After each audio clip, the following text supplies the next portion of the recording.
रावसाहेब, तुम्ही म्हणालात की गेल्या 60 वर्षात पक्षाने अनेक चढउतार पाहिले, यश अपयश बघितलं, अनेक नेते पक्षातून फुटले, पण असं पहिल्यांदाच झालं की 60 वर्षात शिवसेना दोनदा फुटली, तेही 4 वर्षात दोनदा फुटली. 2022 आणि आता 2024. मी त्याला फुटली असं म्हणत नाही. माणूस फुटतो कधी की एक वैचारिक वारसा घेऊन फुटतो, एखाद्या विचारासाठी फुटतो किंवा बाहेर पडतो.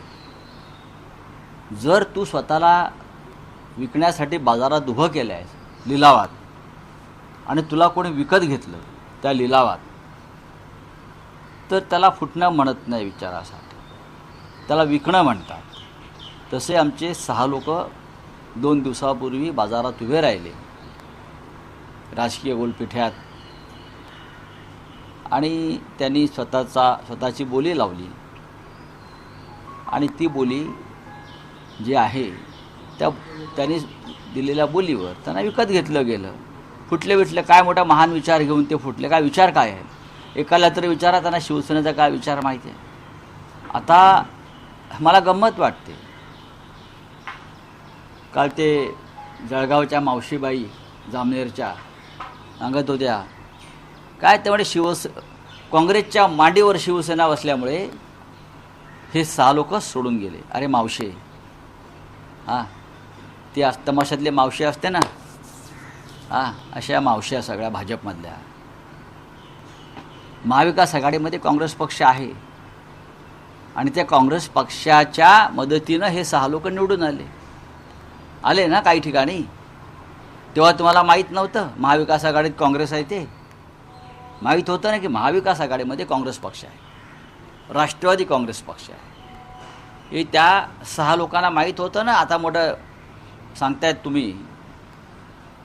आणि काँग्रेसचा या मावशीबाईला जामनेरच्या काँग्रेसचा एवढा तिटकारा कशा करताय? या काँग्रेसमुळे देशाला स्वातंत्र्य मिळालं. तुम्ही काय केलं?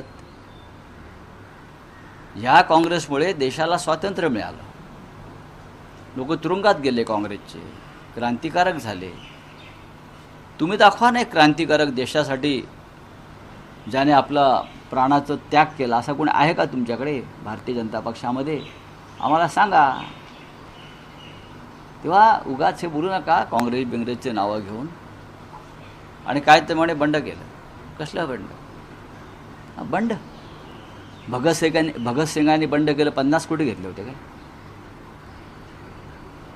राजगुरूने क्रांती केली, 100 कोटी घेतले होते. बंड आणि क्रांतीला बदनाम करू नका. भारतीय जनता पक्षाच्या लोकांनी कधी स्वातंत्र्याच्या काळात किंवा इतरत्र कोणते बंड किंवा क्रांती केली नसल्यामुळे त्यांना बंड आणि क्रांतीची व्याख्या माहीत नाही.